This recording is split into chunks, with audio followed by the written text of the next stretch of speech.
It's really interesting how your childhood gaming shapes your tastes, particularly what gaps people had as kids. Most childhoods won't have had every console and title under the sun available. A mixture of parents and family choices, alongside those rare birthday and Christmas pickups that you could kind of choose. It does leave some odd situations. Console-wise, I was Sonic heavy, but only played Mario on handheld. My first home Nintendo console was a Wii, so I missed out on dozens of heavy hitters that I'm only just getting round to. Pre-internet, it was really easy to miss out on major titles for the consoles you did actually own. Castlevania Bloodlines and Rocket Knight Adventures were major misses in my youth, though I did have Chuck Rock, the 2D caveman platformer with the greatest ever intro track. Please Google this. Playing at friends helped fill out major gaps. Echo the Dolphin, Streets of Rage 2, Quackshot. Thanks Shifty.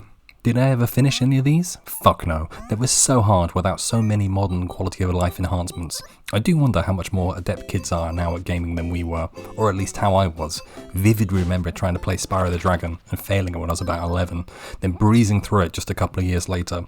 Looking up, I thought it was about 9 around this time, but alas no. So yeah, I was pretty crap at games at that age. Other games I missed but wish I had are almost countless, and it only gets longer the more consoles come available.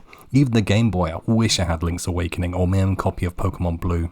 Both have been rectified since in the last few years with the help of the excellent Analog Pocket. Would I have been better off with those games being with me back then? Probably, though I'm fortunate to be curious enough to try out genres I missed such as JRPGs. It's tough going now, but pretty easy to fill in the gaps now with Switch classics and all manner of remakes and remasters. So instead of dwelling on what was missed, how about you can send one game back? Regardless of system, what would be the ideal title to send back to your younger self? There are some pretty obvious ones to start with. Breath of the Wild or Elden Ring as big brilliant games that you could sink hundreds of hours into. The latter might be too difficult, but early teens seems like an ideal time for either. Skyrim might top either for me. Though I wouldn't want something that would totally consume you, Balatro feels like a dangerous suggestion, though Into the Breach would be fun and possibly enrich my tastes. None would fit young me and that 16-bit era though. Which brings me to UFO 50. What a fucking game. A unique title in it being a collection of 50 games for a fictional console from the 1980s, all made by some of the best indie game developers of our time. That's a lot of games, which is part of the reasoning. Having had 5 or 6 games per console, rather than just replaying the same old stuff, you almost have an endless variety of title to last you years. Platformers, puzzles, sports, even an idle and RPG title are in there. What's amazing is the depth to these titles, the thoughts that's gone into them. Sure, they're tough, and are certainly based on games of that era. Barbuta, the first game, is a brutal platformer, requiring you to not only figure out the game, but beat it with limited lives. Which is great, but the coolest aspect is not only did they make games, but created sequels, such as The Fantastic Mortal, which gains a sequel and has improvements abound. You get to play through an entire console's back catalogue, which is absolutely fantastic. UFO 50 was the creation of Derek Yu of Spelunky fame and John Perry, who originally worked together on Eternal Daughter back in 2002. By 2016 they wanted to make another game together, but couldn't decide what.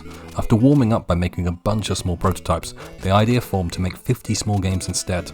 To start planning, they invited Eric Shook, also of Spelunky, to do the music and audio for what would become UFO 50. Together they came up with 50 games, most of which made it into the collection.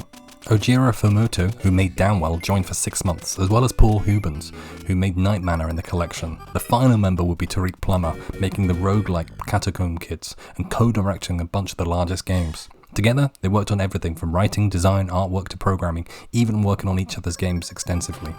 By 2020, Shruak and Yu needed time off to go work on Spelunky 2, knowing UFO 50 needed more time. By the end of 2024, it was announced for release 9 years after it was first conceived. And what a beautiful, brilliant collection of games it is. The thought that has really gone into it, such as all the titles are unlocked from the start, covered in cobwebs until you first play them and then dusted off. It's a wonderful touch. I could spend an hour just talking about the games I've played, let alone the entire collection. A favourite of ours is Party House, a puzzle game about getting people to come to a party and earning enough stars by a set number of days. Earn money and population from the guests to upgrade your parties, but watch out for the noisy people who call the cops and come and shut it down. This game could be an entire genre within itself. It's the only game I've reached gold rank, let alone the elusive cherry rank. Each game has these to show you that you've not only beat it, but mastered it. Oh, here's a top tip. Start with Pilot Quest.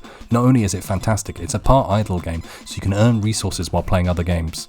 Plus, there's nothing better than hankering for a new game and just firing up one randomly. Such a nice feeling. My youth was full of brutal platformers and unfathomable RPGs, so having a modern take on them would be ideal for a younger me. Not that I suppose this is for anyone born 2000 onwards, but hey, it's my send back. I'm sure having Fortnite or Minecraft at any age for anyone are the ideal titles, but I'll still stick with my choice. UFO 50 would have consumed me and I'd be all the better for it.